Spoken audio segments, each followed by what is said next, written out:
On September 27, 1986, downtown Cleveland pulsed with anticipation. The city's heart beat faster as people from all walks of life gathered together, united by excitement and curiosity. Thousands filled public square, their faces turned upward, eyes wide with wonder, waiting for a spectacle that promised to redefine their city's spirit and reputation. At exactly 1:50 p.m., a massive net was released, unleashing 1.5 million helium balloons into the sky. The balloons formed a swirling, vibrant cloud, painting the skyline with color and movement, a sight unlike anything Cleveland had ever seen. For a few magical minutes, the city was transformed. It was everything promised: beautiful, hopeful, and utterly spectacular. The crowd cheered, and for a brief moment it felt as if anything was possible. This was Balloon Fest '86, a massive fundraiser for United Way, and a bold attempt to set a new world record. The event was meant to showcase Cleveland's generosity and ambition. Cleveland, long burdened by its Rust Belt image, wanted to show the world it was on the rise, ready to embrace a brighter future and leave the past behind. The balloons became a symbol of ambition and unity, representing a city's collective joy, hope, and determination to be seen in a new light. But as the saying goes, what goes up must come down. The spectacle's beauty was fleeting, and reality soon returned. The event that began as a dazzling display quickly turned into a cautionary tale, a vivid example of how even the best intentions can spiral out of control. The very celebration meant to lift spirits instead brought chaos and tragedy, overwhelming emergency responders and causing unforeseen problems across the city. The balloons, once a symbol of hope and unity, became a storm of latex, littering streets, clogging waterways, and descending back to Earth as a reminder of unintended consequences. Balloon Fest '86 stands as a powerful reminder. Even the most well-meaning plans can have unforeseen, devastating consequences that ripple far beyond the moment. Responsibility doesn't end when the show is over. True progress means learning from the past and ensuring that our dreams don't become someone else's burden. To truly understand Balloon Fest '86, you have to first understand Cleveland in the 1980s, a city desperate for a comeback, searching for a way to shake off its troubled past and reclaim its pride. Nicknamed the Mistake on the Lake, Cleveland was struggling with a tarnished reputation, economic woes, and a sense of defeat that seemed to hang over the city like a cloud. City leaders were desperate for a bold, positive headline, something that would make people believe in Cleveland again, even if just for a moment. The United Way stepped in, organizing Balloon Fest as both a fundraiser and a publicity stunt, hoping to unite the city and draw national attention. People from all walks of life sponsored balloons for $1 each, supporting local social programs and feeling like they were part of something bigger. The ambitious goal: to break Disneyland's world record for a simultaneous balloon release, putting Cleveland in the spotlight for all the right reasons. Thousands of volunteers, including many high school students, gathered to fill balloons under a massive net in public square, working together with excitement and anticipation. The city buzzed with excitement and civic pride as families, friends, and neighbors came together for what felt like a once-in-a-lifetime event. Media coverage built anticipation for a historic moment, with reporters capturing the city's renewed optimism and hope. The event was seen as harmless, even environmentally friendly. Organizers proudly touted the balloons as biodegradable, reassuring the public that there would be no lasting impact.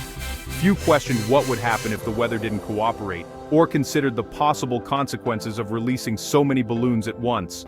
Balloon Fest wasn't just a party, it was a symbol of hope for a city eager to change its story, to show the world that Cleveland could rise again.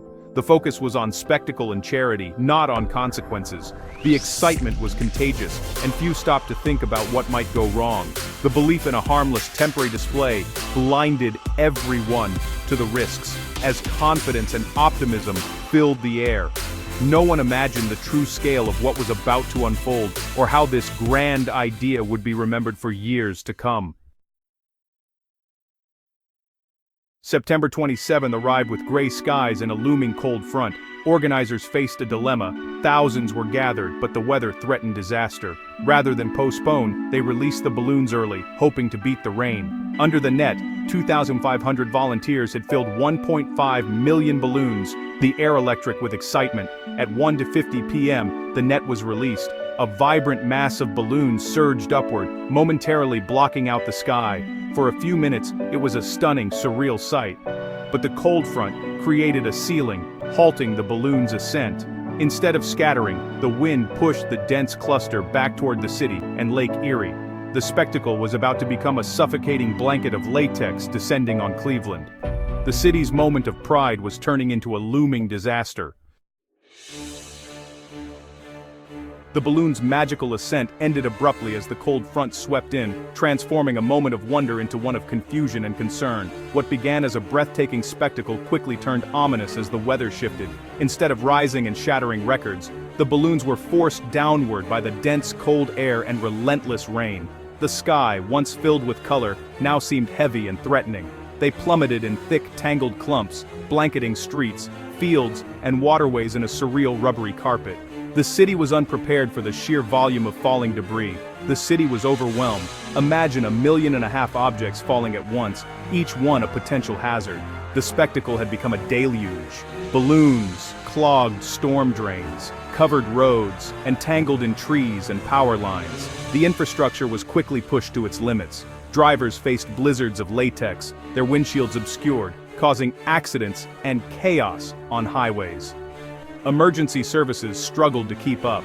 Burke Lakefront Airport had to close a runway, fearing balloons could be sucked into jet engines, grounding flights and stranding travelers. The spectacle became a massive cleanup problem, with city workers scrambling to clear debris from every corner. The task seemed endless. The balloons didn't just inconvenience, they created hazards everywhere, on roads, in rivers, and across the city's vital infrastructure. The organizers had never planned for this scenario. Their excitement had turned to disbelief as the consequences unfolded. The city's infrastructure was paralyzed by what was supposed to be a harmless event, leaving officials scrambling for solutions. But the worst was yet to come. As night fell, the true scale of the disaster became clear. The falling balloons would soon interfere with a life-or-death search on Lake Erie, making rescue efforts nearly impossible. The celebration had become a city-wide crisis, broadcast live to a stunned nation. The consequences of ignoring the weather, and the scale, were now undeniable, as the city grappled with the fallout. Balloon Fest's legacy was shifting from pride to regret, a cautionary tale of unintended consequences that would haunt Cleveland for years to come. Cleveland's celebration quickly turned to chaos. Highways became obstacle courses as balloons blinded drivers and made roads slick. Multiple accidents and traffic jams followed. Burke Lakefront Airport shut a runway, fearing engine hazards. Balloons blanketed homes, yards, and public spaces, creating a massive cleanup headache. Parks looked like they'd been hit by a bizarre, colorful storm. Storm drains clogged, raising flood concerns. Even animals weren't spared. Balloons spooked horses, leading to lawsuits. The event's impact rippled outward, far beyond the city center. Cleanup took days, but many balloons washed into Lake Erie and beyond. What began as civic pride became a public nuisance. The chaos on land was only the beginning. The real tragedy was about to unfold on the water. The day before Balloon Fest, 2 fishermen went missing on Lake Erie. On the day of the balloon release, the Coast Guard launched a search. Their boat was found, but the men were gone. As balloons fell, they blanketed the lake, making it impossible to spot anyone in the water. From the air, the lake was a sea of color, every floating object a false hope. Rescuers described it as searching for an apple in an orchard. Critical hours were lost navigating the surreal landscape of balloons. The search was called off after 2 days. The bodies washed ashore weeks later. While it's unclear if they could have been saved, the balloons made rescue nearly impossible. The fishermen's families sued, claiming the balloon release directly interfered with the search. The case settled out of court, but the damage was done. Balloon Fest's legacy was now forever linked to tragedy. The spectacle meant to unite the city had contributed to a devastating loss.